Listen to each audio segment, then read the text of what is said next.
Bienvenue, c'est Cryptolyse. On va parler aujourd'hui de BTC parce que tout simplement c'est notre quotidienne. Alors, qu'est-ce qui s'est passé un petit peu, aujourd'hui au niveau du BTC?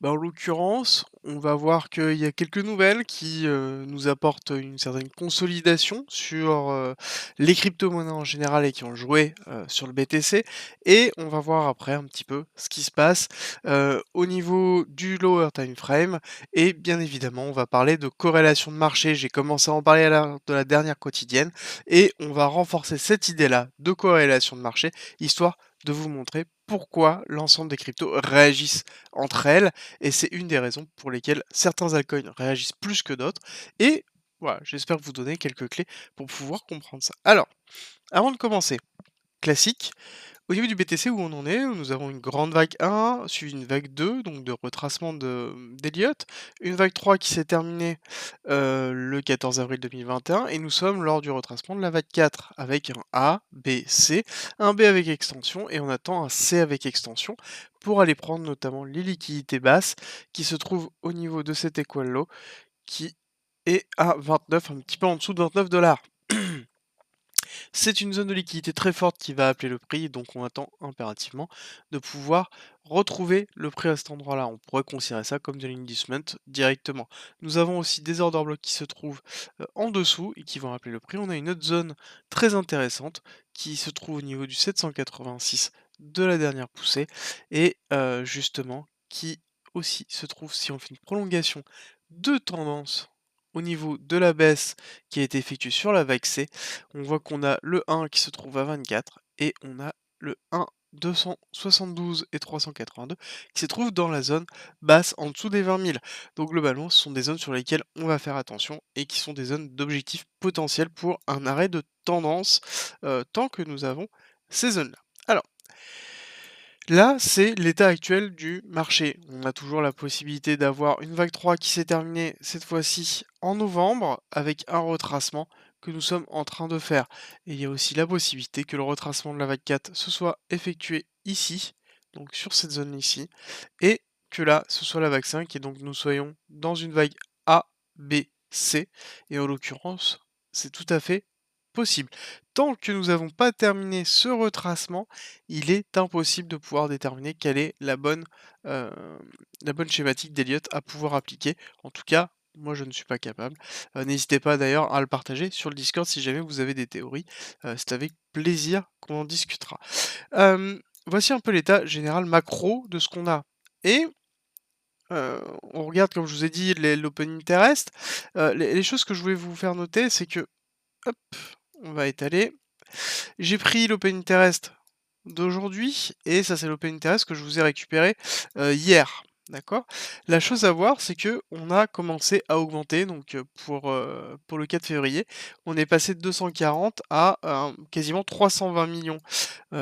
Notez, bon, alors ça reste des chiffres très, très bas, hein. Pour rappel, l'open interest qui va se terminer fin février, on n'est pas loin des 10 000 000 de d'options, en cours, donc là, c'est quand même un grain de sable, mais ça reste quand même quelque chose, qui est en train de monter petit à petit, et on voit qu'on a eu donc une évolution du max win price. On est passé de 37 000 à 38 000, donc on va continuer à suivre ça, de toute façon, dans tous les cas, jusqu'à jeudi, pour voir un petit peu l'évolution.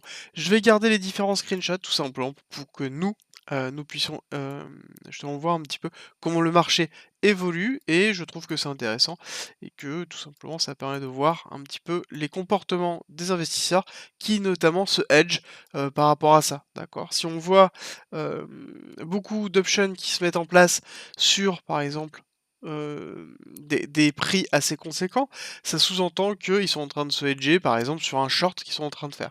Pourquoi pas? Donc ça peut être aussi dans cette schématique-là, dans cette lecture qu'on est en train de faire. Donc ça va être à déterminer. Ensuite, on n'a pas trop bougé, au niveau de ça. On est resté sur une schématique, habituelle, et on n'a pas, bougé sur le reste des open interest, donc pour l'instant, il y a rien d'autre à dire dessus. Par contre, au niveau des actualités, il y a 2 éléments importants à pouvoir, enfin à savoir en tout cas, heu, là-dessus. Il y a le fait que la Corée du Sud a demandé, donc ça y est, de façon officielle, que tous les wallets soient liés à des comptes bancaires et soient sur un KYC. Ça y est, donc là, en l'occurrence, c'est en train de se faire.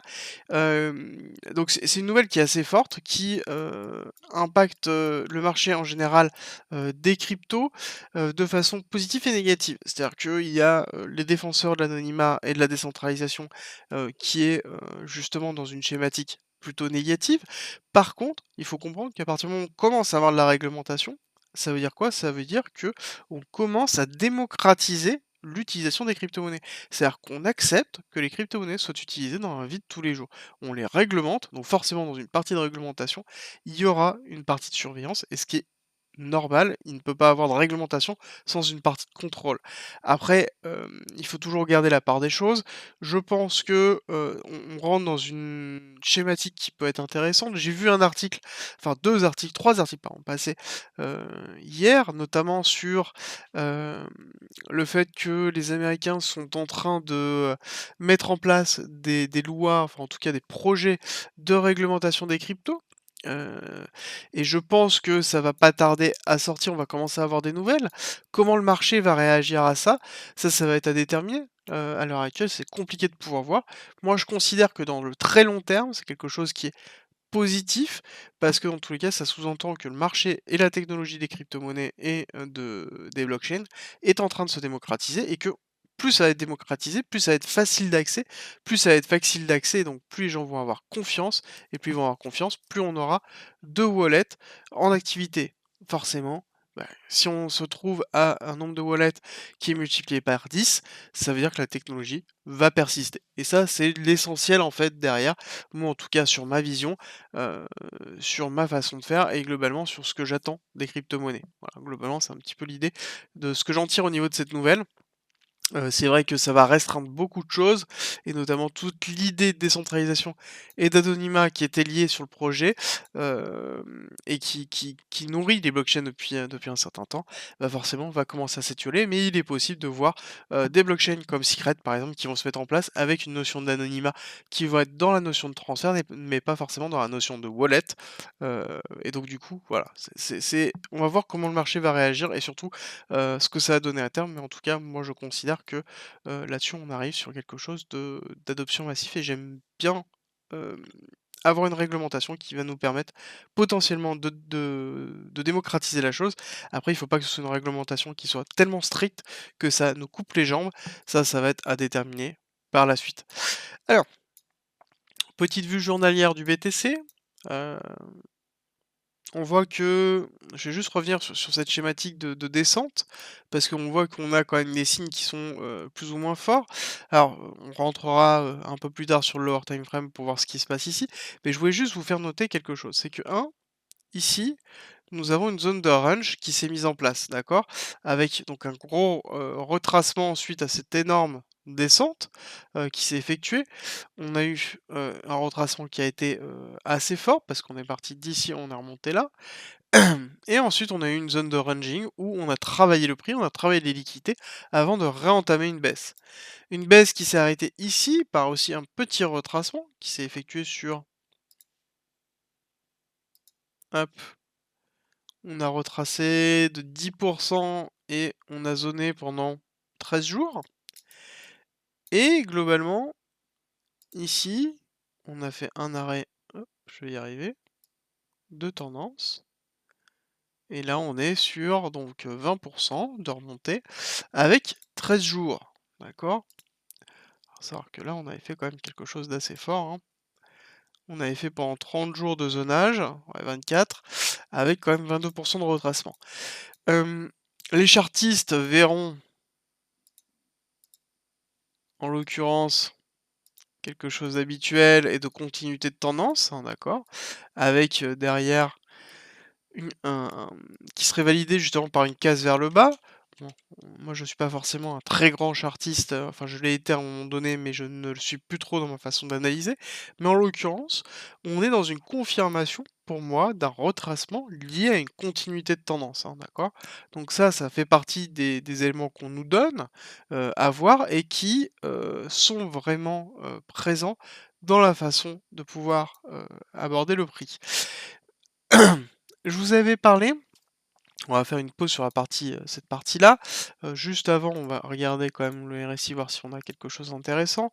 Bon, on voit qu'on est toujours sur une continuité de tendance, on n'a pas de signe de retournement, donc en l'occurrence, on va continuer à descendre et on a nos objectifs que je vous ai donnés via, tout simplement le Fibonacci.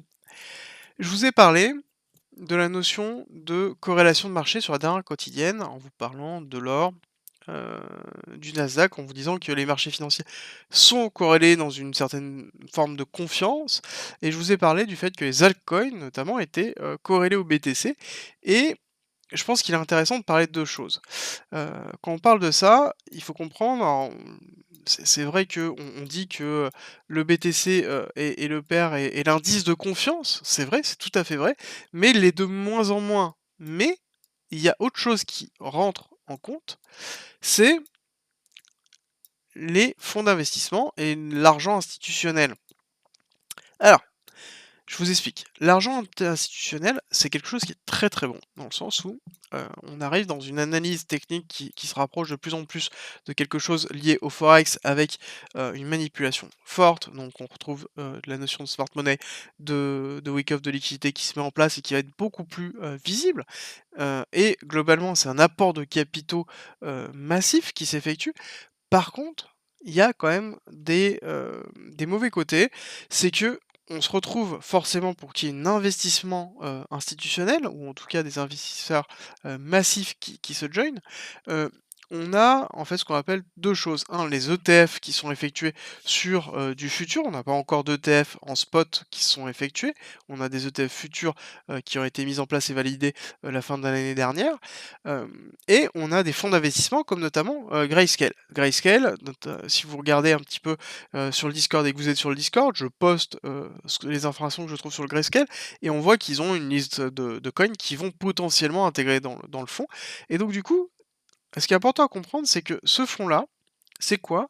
C'est, un fonds qui va récupérer, enfin qui regroupe un certain nombre d'investisseurs, qui vend des parts du fonds à ces investisseurs-là et le fonds s'occupe de gérer un portefeuille de crypto-monnaies et d'actifs en général, on va dire, plutôt une notion d'actifs en général et va prendre donc un frais, un frais de gestion, hem, pour pouvoir justement gérer ces actifs-là. Donc globalement, ils vendent leur partie, une partie de leurs actifs, enfin une portion des actifs, c'est-à-dire qu'on achète un bout de papier qui représente les actifs dans Grayscale et on touche un rendement dessus. Mais donc du coup, ça sous-entend qu'on n'achète pas du Bitcoin, on achète un ensemble d'actifs liés à Grayscale, d'accord?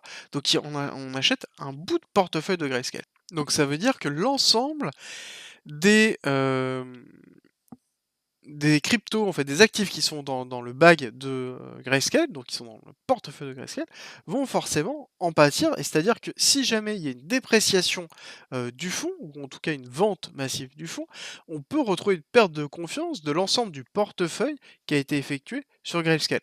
Il en est de même sur les ETF. Les ETF sont des produits financiers composés d'un ensemble de portefeuilles, d'un ensemble d'actifs, qui sont donnés et donc forcément, plus on va composer les actifs ensemble, plus on va les lier à travers des ETF, des fonds, d'investissement, plus on va créer justement, un marché qui va être donc certes liquide, mais qui va être corrélé entre eux, donc entre les différents actifs et qui peut être corrélé aux actifs extérieurs qui ont été liés directement dans le portefeuille. Donc ça veut dire que si on intègre, de l'US Oil, si on intègre, différents indices, comme, justement le S&P, le CAC 40, enfin peu importe, plus on va intégrer de choses dedans, plus on va créer de corrélations et plus il va y avoir de fonds qui vont créer, ces éléments-là, plus la corrélation sera forte et entraînera justement des baisses fortes, pas forcément des montées fortes, mais en tout cas des baisses fortes parce que ce sera des baisses de confiance sur l'ensemble, du portefeuille d'actifs et donc du coup, on la baisse sera répercutée sur l'ensemble des actifs et ça, c'est important de l'avoir en tête, c'est parce que, vouloir avoir des ETF, avoir de la liquidité, avoir de l'argent institutionnel, c'est bien, mais c'est bien parce que du coup, on se rapproche d'une notion de réglementation qu'on a parlé tout à l'heure, donc on se retrouve sur quelque chose, hem, qui va démocratiser et aider à la démocratisation. Par contre, on se retrouve sur forcément l'autre côté, bah, qui est que on a un marché qui est ultra, ultra, ultra, centralisé dans sa façon de faire et dans ces chocs qu'il peut avoir et donc voilà, il faut avoir conscience de ça. Pour information, Grayscale a demandé plusieurs fois, des ETF, mais a été rejeté systématiquement et tous les projets d'ETF en spot, donc en possédant en direct, ont toujours été rejetés pour l'instant. C'est un produit financier qu'on ne voit pas encore. Alors, pourquoi je vous ai mis Grayscale? C'est que tout simplement là, c'est, en bleu ici la courbe, c'est l'ensemble des bitcoins qu'ils possèdent et en jaune, nous avons le cours du bitcoin correspondant.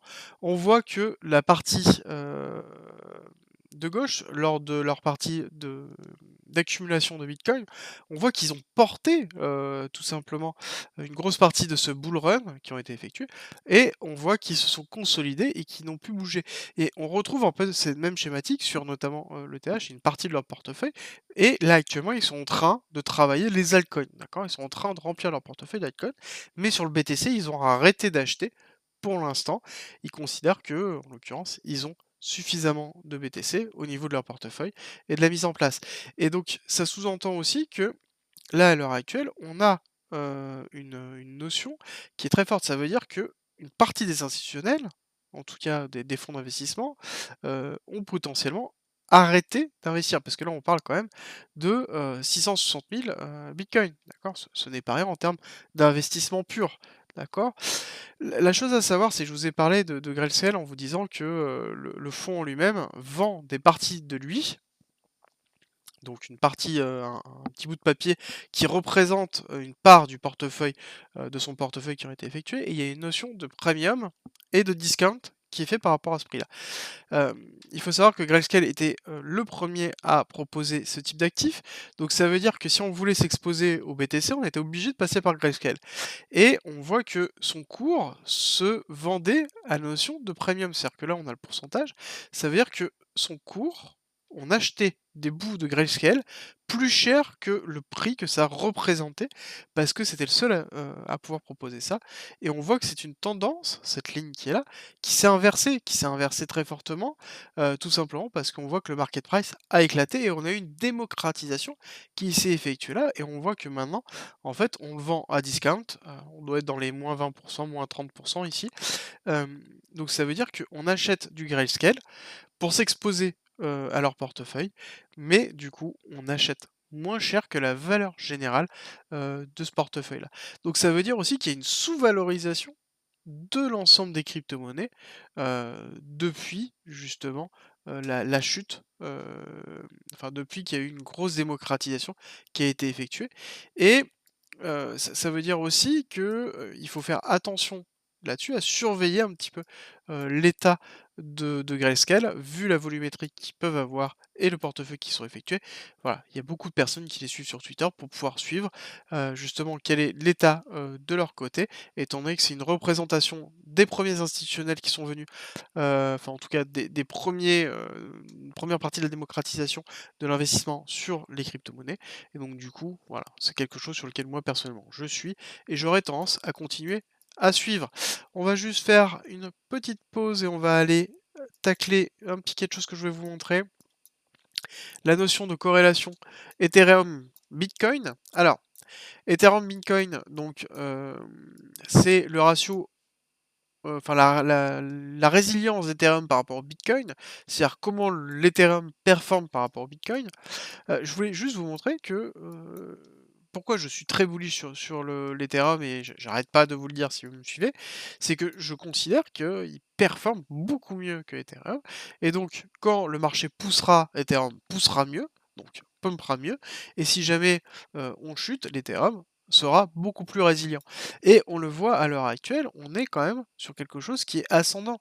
Donc ça veut dire que l'Ethereum, certes on a chuté, on est beaucoup moins performant que, que suite à la première chute, mais ça n'empêche que là, à l'heure actuelle, on est toujours dans une courbe, qui est croissante. Donc on a un Ethereum qui est quand même très fort par rapport au BTC et je pense que ça, c'est un signal fort, de l'évolution du marché et qui est essentiel. OK, on va revenir maintenant sur le BTC et notamment, on va aller regarder un petit peu ce qui se passe en lower time frame, histoire de voir, et de comprendre un petit peu, comment le prix fonctionne en lui-même. Alors avant d'entamer ça, je voudrais juste parler du RSI, en l'occurrence au niveau du RSI, je suis donc en 14 pour répondre à la personne qui m'avait demandé un commentaire. Au niveau du réglage, je suis en 14 et au niveau de 1 heure, on voit, quelque chose qui est en train de se former. On a, ici, tac, une forme de compression qui est en train de se faire, une compression haussière, d'accord? Donc au niveau du RSI, là, quand je vois ça, hem, je me dis qu'en l'occurrence, on va avoir une schématique de compression, donc de création de liquidité.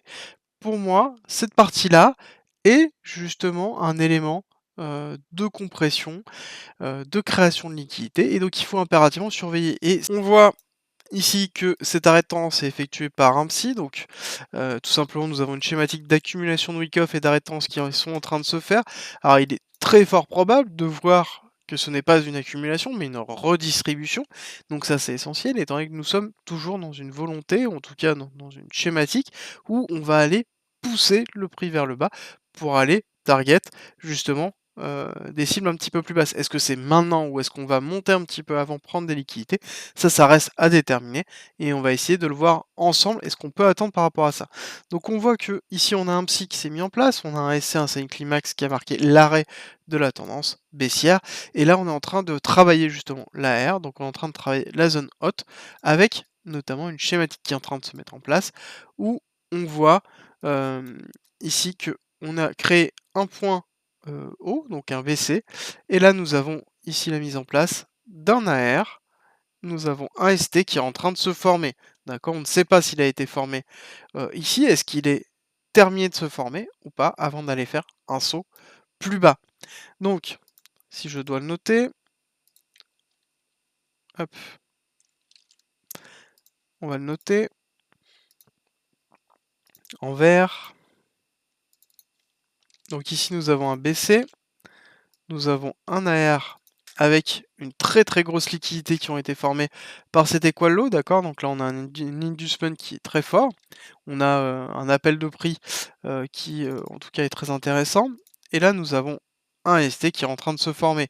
Ce ST est très intéressant parce que nous avons un BC, un AR, un ST, un saut et nous avons un UT qui a été fait.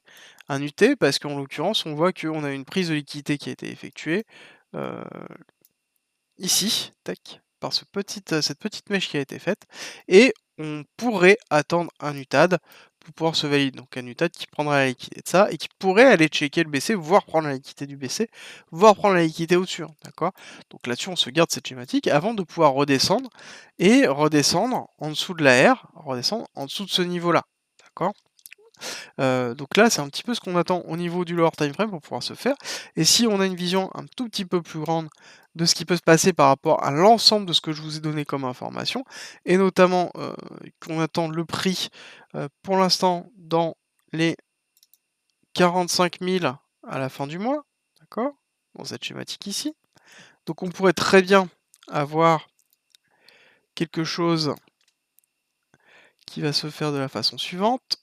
Hop, qui va se faire de la façon suivante. On descend, on prend la liquidité, donc le saut, on fait lutter, voire potentiellement l'UTAN. On peut redescendre ici, checker pourquoi pas ce niveau du SC pour faire un ST, voire même prendre la liquidité. On peut très bien aussi prendre la liquidité. Et ensuite, on peut très bien remonter de cette façon-là. Quelque chose comme ça. Consolider là pendant un petit temps, histoire de valider cette partie-là. Et ensuite, faire la descente. D'accord? Une descente qui, en l'occurrence, serait caractéristique, hop, on va se décaler ça comme ça, qui serait caractéristique de ce qu'on peut voir à l'heure actuelle. Donc on aurait bien une schématique où on aurait, une mise en place, d'une redistribution avant de casser cette redistribution et de partir, d'accord? On aurait une accumulation qui se met en place. En haut, on aurait une grosse redistribution qui se met en place et on aurait une grosse, pardon, excusez-moi, une grosse distribution qui se met en place et on validerait cette redistribution pour pouvoir faire une continuité de tendance et continuer à descendre. Et est-ce qu'on continuerait à descendre au niveau de mars? plus tôt, ça va être à déterminer. En tout cas, il y a un ensemble de facteurs qui vont rentrer en compte. Il y a une partie fondamentale, il y a une partie, news, qui rentre en compte aussi et donc du coup, il est important de suivre l'ensemble du marché pour pouvoir analyser tout ça. En tout cas, la partie technique nous montre un scénario et c'est à nous de voir si, on le suit ou si, il y a encore des contre-indications. L'important et c'est ce que j'essaie de faire passer comme information, c'est de s'adapter au marché. Voilà et d'apprendre à le lire pour pouvoir justement s'adapter au mieux. Merci d'être resté avec moi jusqu'au bout. Abonne-toi, partage si tu as aimé et rejoins-nous sur Discord. C'est avec plaisir qu'on t'accueillera et à très vite.